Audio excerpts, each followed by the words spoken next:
A study in Egyptian and Phoenician jewelry.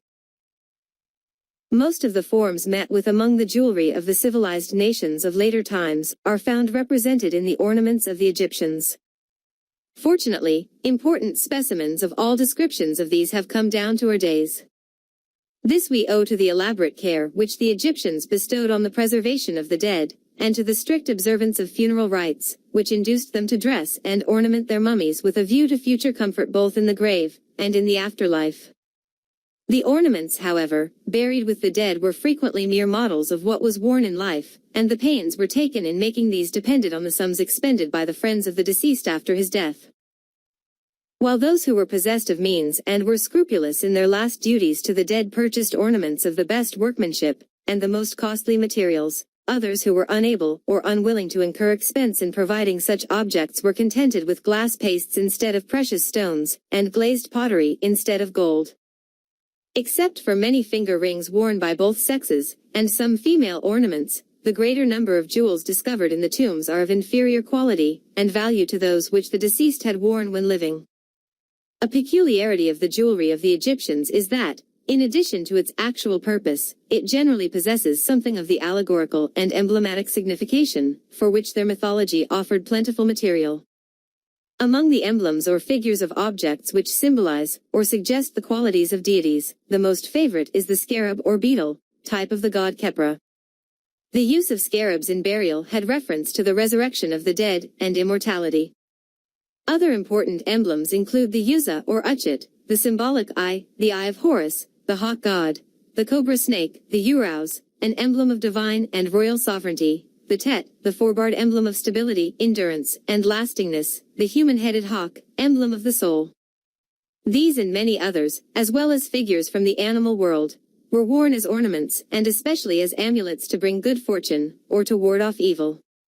Color plays an important part in Egyptian jewelry.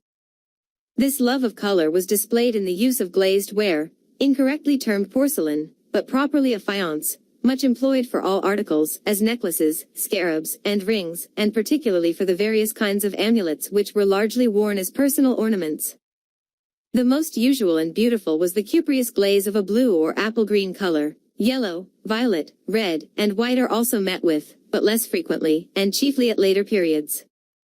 But color showed itself above all in the surface decoration of jewelry, produced by the application of colored stones, and the imitation of these inserted in cells of gold prepared for them. The chief materials employed for the purpose were lapis lazuli, turquoise, root of emerald or green felspar, jasper, and obsidian, besides various opaque glasses imitating them. With the exception of enamel upon metal, which is only found in Egypt in quite late periods, the Egyptians appear to have been acquainted with all the processes of jewelry now in use. Chasing and engraving they preferred to all other modes of ornamenting metalwork, as these methods enhanced the beauty of their jewels while retaining a level surface. They were also highly skilled in soldering and the art of repousse work. The great malleability of gold enabled them to overlay ornaments of silver, bronze, and even stone with thin leaves of this metal, while ornaments were also composed entirely of plates of gold of extreme thinness. In articles where the frequent repetition occurs, for instance, in necklaces, patterns were produced by pressure in molds and then soldered together.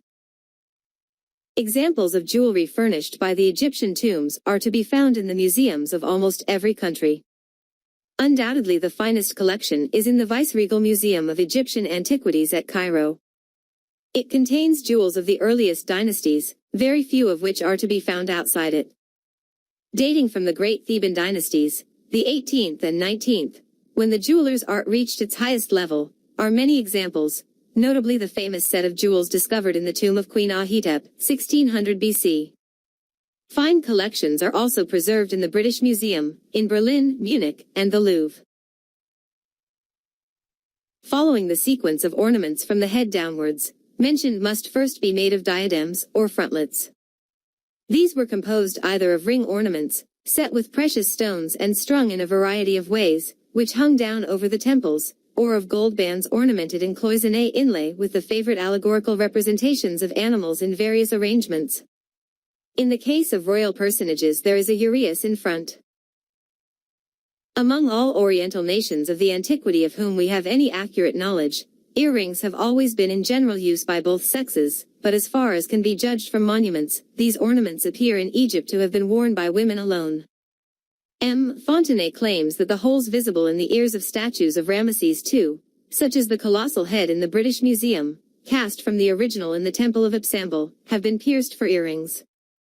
But even so, earrings had probably only a sacerdotal, or sacred significance, and were worn by the sovereign only, and on very exceptional occasions.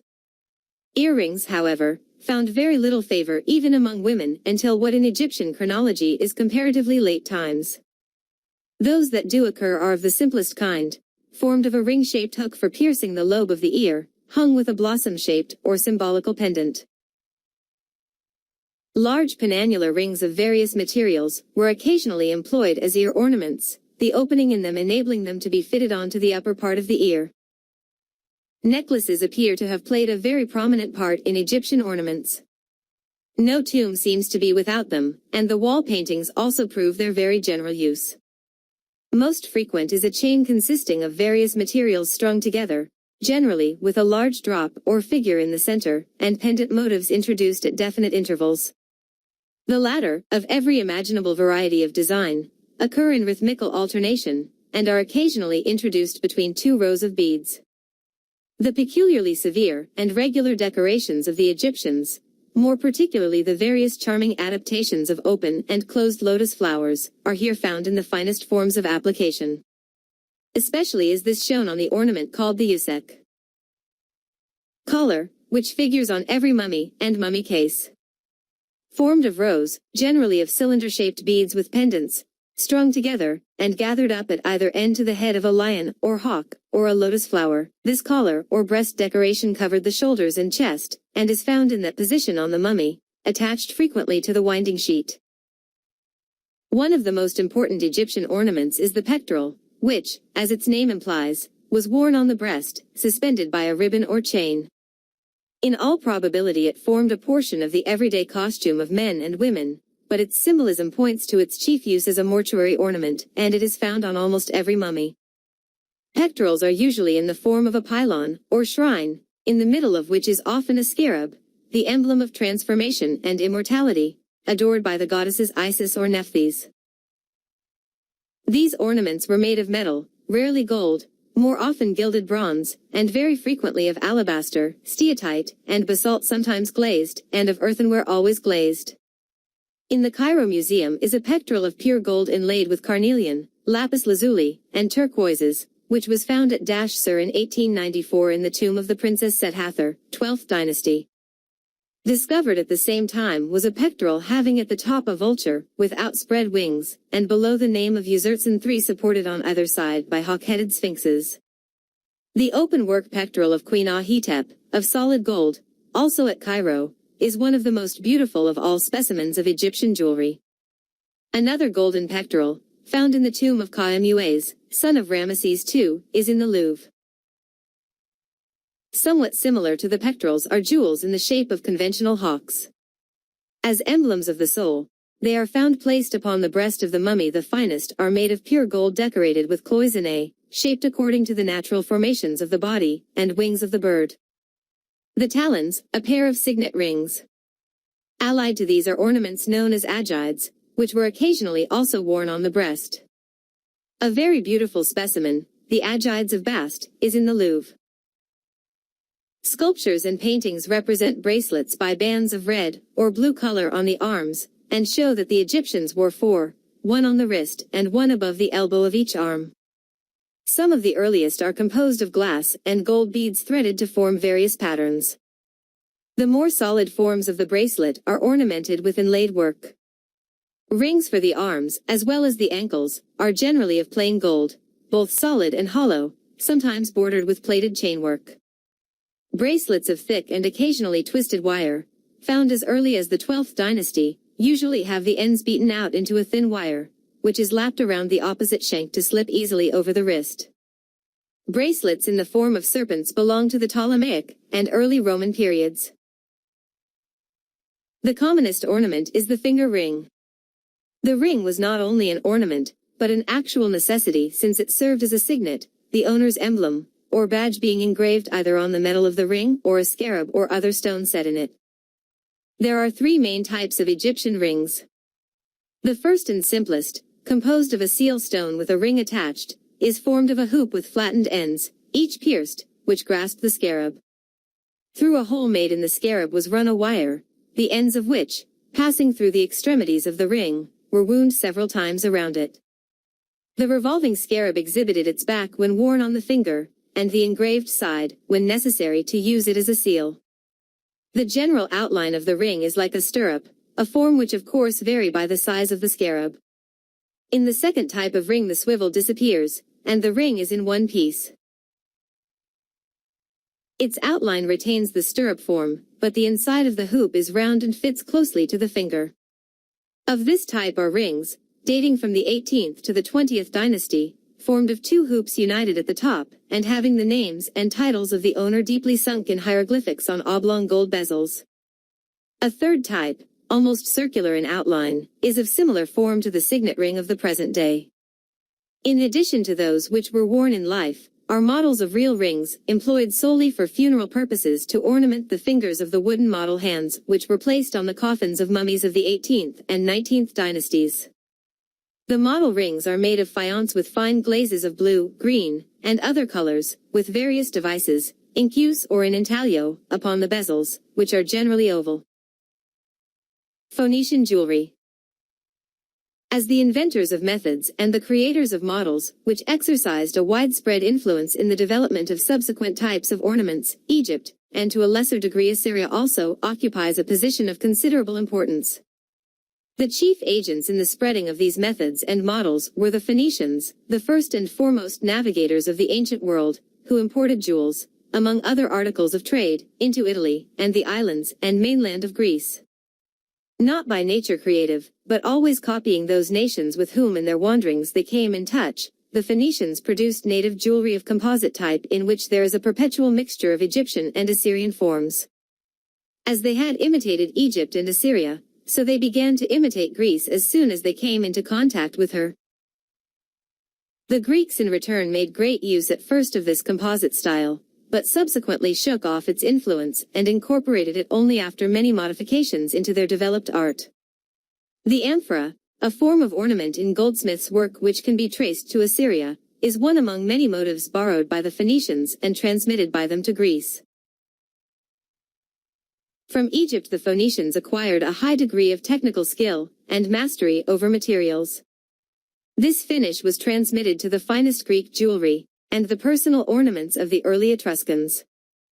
The art of soldering gold to gold, which was known in Egypt at an early period, was greatly perfected and developed by the Phoenicians, and it is generally believed that they were the inventors of the process of decorating jewelry by granulation, that is by affixing to the surface minute globules of gold, a process which attained its perfection in the skillful hands of the Etruscan goldsmiths. The jewelry of the Phoenicians must be sought for from one end of the Mediterranean to the other, rather than in Phoenicia itself. It occurs chiefly in their settlements on the shores and islands of the eastern Mediterranean, at Sardinia, Crete, and Rhodes, and on the southern coasts of Asia Minor, but the best and most numerous specimens have been found in Cyprus. In addition to the actual ornaments, special value attaches also to Phoenician sculptures, principally busts, both from Phoenicia itself and from its colonies, owing to the care with which personal ornaments and details of the dress are represented. Several striking examples of these are preserved in the galleries set apart for Cyprian and Phoenician antiquities in the British Museum. The most famous of similar works, which include the sculptures from the Cerro de los Santos, near Yecla in the province of Albacete in Spain, now in the museum at Madrid, is the remarkable stone bust of a woman in the Louvre, known as the Lady of Elche, from a town of that name in the province of Alicante, where it was discovered in 1897.